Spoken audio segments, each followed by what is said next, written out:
किस तरीके से अपना ख्याल रखें इस पर मैं बाद में आऊंगी, लेकिन पहले डॉक्टर डीके गुप्ता, ये दिल्ली की हवा जो डरा रही है, सबसे पहले मुझे लगता है आप दर्शकों को जरा रूबरू करा दीजिए कि इस प्रदूषित हवा से खतरे क्या क्या हो सकते हैं। देखिए रोमाना, दुनिया में हर साल 8 से 10 मिलियन लोगों की प्रीमेच्योर डेथ हो जाती है, मतलब समय से पहले मृत्यु हो जाती है बिकॉज ऑफ एयर पॉल्यूशन। अगर हम अपने देश की बात करें तो 1.5 मिलियन मतलब 15 लाख के लोग हर साल उनकी मृत्यु होती है because of air pollution, directly और इनडायरेक्टली लिंक्ड है।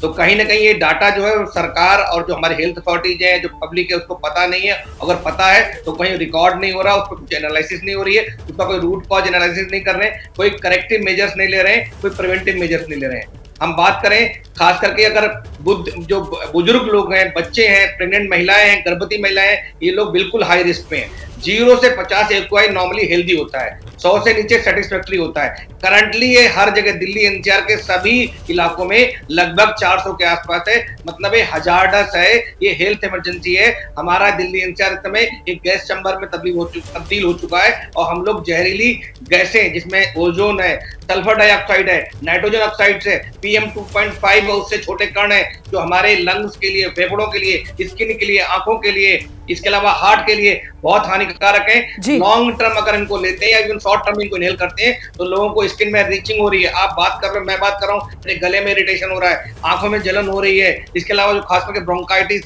अस्थमा, COPD के मरीज हैं, उनका इमरजेंसी में एडमिशन बढ़ रहे हैं, लोग OPD में ज्यादा जा रहे हैं, लोगों को ब्रीदिंग डिफिकल्टी हो रही है, चोकिंग हो रही है, कफिंग हो रही है, नेबुलाइज करना पड़ रहा है, बच्चों को इमरजेंसी में जाना पड़ रहा है। कई सारे मरीजों को, मेरे फेलिक्स हॉस्पिटल है मेरा, उसमें हम देख रहे हैं रोजाना 10 से 15 पेशेंट की सिर्फ रेस्पिरेटरी कंप्लेंट्स की वजह से आ रहे हैं बिकॉज ऑफ एयर पॉल्यूशन, और उन लोगों को नेबुलाइज करना पड़ रहा है, ऑक्सीजन देनी पड़ रही है, कई सारे लोगों को भर्ती करना पड़ रहा है, इवन ICU में भी एडमिशन बढ़ गए हैं। तो खास करके गर्भवती महिलाएं हैं, उनका अगर बच्चा है अंदर, फीटस है, उसकी फीटल की हार्ट बीट बढ़ सकती है, प्रीमेच्योर लेबर पेन स्टार्ट हो सकते हैं, प्रीमेच्योर डिलीवरीज हो सकती हैं। जो हार्ट के पेशेंट्स हैं उनको हार्ट अटैक की संभावना बढ़ सकती है। इसके अतिरिक्त बिल्कुल सर, जो बात आप कह रहे हैं ना डॉक्टर स्वाति माहेश्वरी के पास, अब जरा दर्शकों को लेकर चलते हैं, क्योंकि डॉक्टर स्वाति, एक बड़ा मिसकंसेप्शन, भ्रम लोगों में यह है कि साहब प्रदूषण की वजह से अगर दिक्कत होगी तो वो सांस से जुड़ी दिक्कत होगी, सांस लेने में दिक्कत होगी।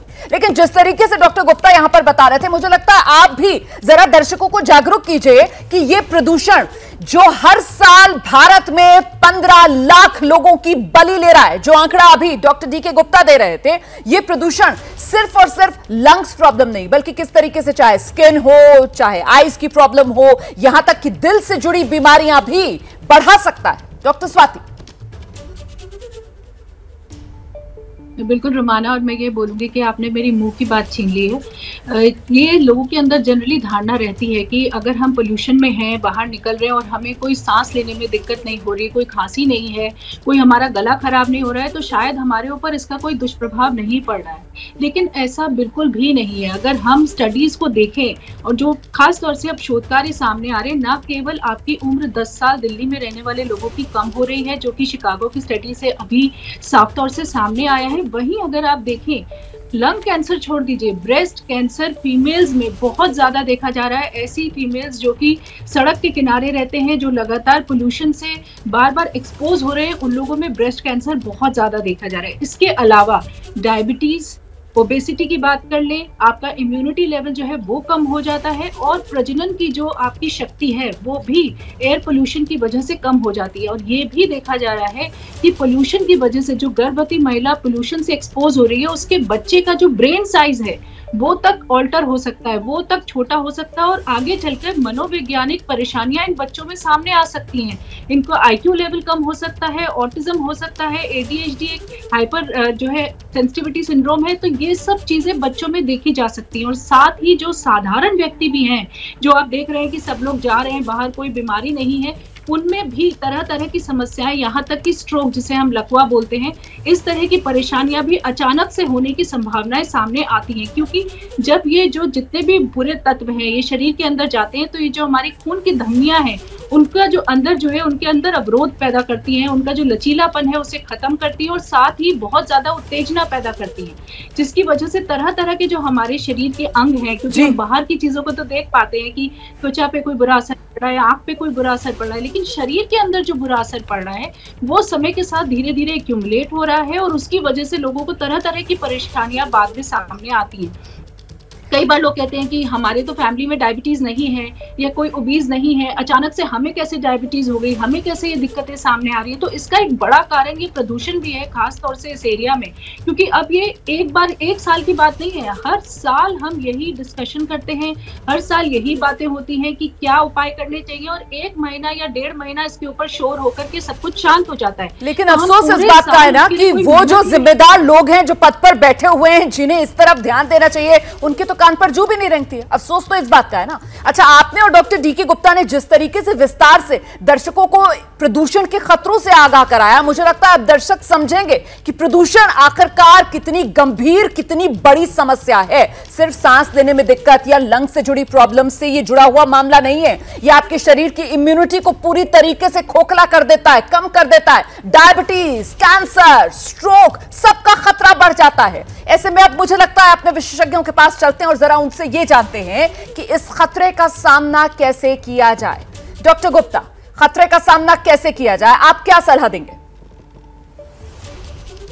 देखिए, पहले तो सबसे बड़ी बात है कि हमें प्रिवेंटिव मेजर्स लेने चाहिए जो लॉन्ग टर्म के लिए होते हैं, जिससे पॉल्यूशन को हम कम कर सकें। और ऐसी कंडीशन जिस समय इमरजेंसी हालात पैदा हो चुके हैं, इस समय सरकार को चाहिए, खास करके जो स्टेट गवर्नमेंट है उनको चाहिए कि इमरजेंसी मेजर्स लें कि जो बच्चों के स्कूल्स उनको बंद करना चाहिए, कंस्ट्रक्शन साइट पर रोक लगना चाहिए, जो व्हीकल्स हैं कूलिंग करवानी चाहिए हमें, जो इंडस्ट्रियल एरिया है वहां पे बंद हो जाना चाहिए काम, कहीं ना कहीं जो एंटी स्मोक गन्स है वो लगानी चाहिए। तो ये हमें बहुत सारे प्रिवेंटिव इमीडिएट मेजर्स लेने पड़ेंगे जिससे हम एयर क्वालिटी इंडेक्स को इंप्रूव कर सकें।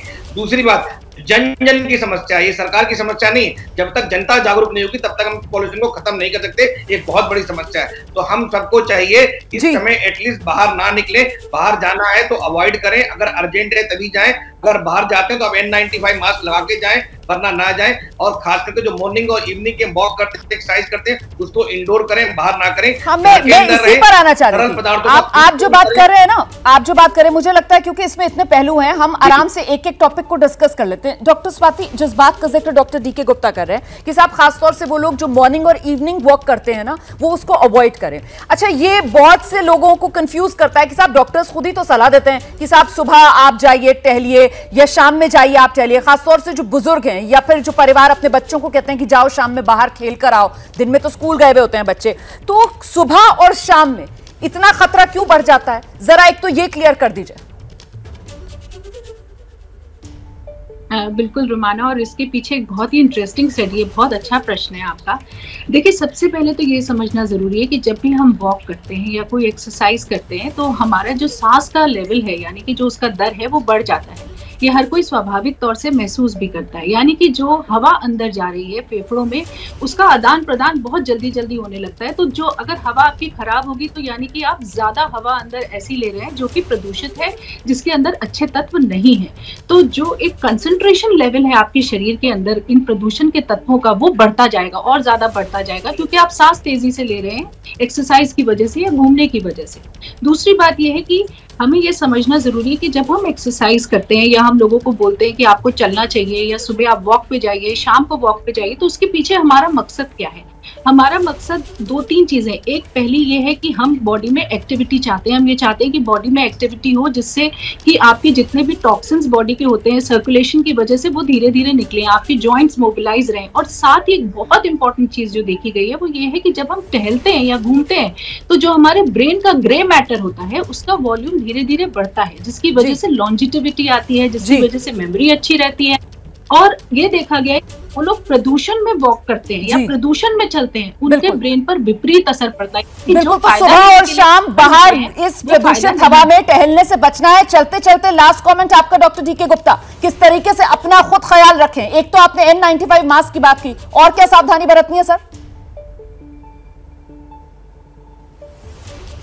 घर के अंदर एयर प्यूरिफायर लगाएं, घर के अंदर ऐसे प्लांट्स लगाएं जो हमारी हवा को स्वच्छ करते हैं, पानी खूब पिएं, तरल पदार्थों का सेवन करें, नींद अच्छे से लें, ग्रीन लीफी वेजिटेबल्स खाएं, फ्रूट्स खाएं, जूसेस पिएं, और घर के अंदर मेडिटेशन, योगा और माइल्ड एक्सरसाइज करें। डायबिटीज का अपना ध्यान रखें, हाइपरटेंशन का ध्यान रखें, डॉक्टर से लगातार संपर्क रहे। बहुत बहुत शुक्रिया, बहुत बहुत शुक्रिया इन तमाम सलाह की। हम उम्मीद करते हैं कि हमारे दर्शकों के यकीनन ये तमाम सलाह जो डॉक्टर्स ने, एक्सपर्ट्स ने दी है, वो काम आएगी।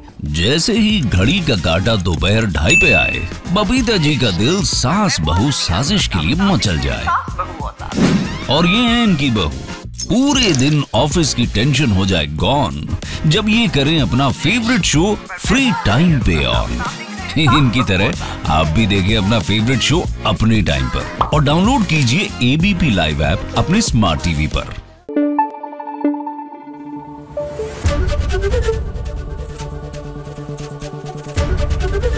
एबीपी न्यूज आपको रखे आगे।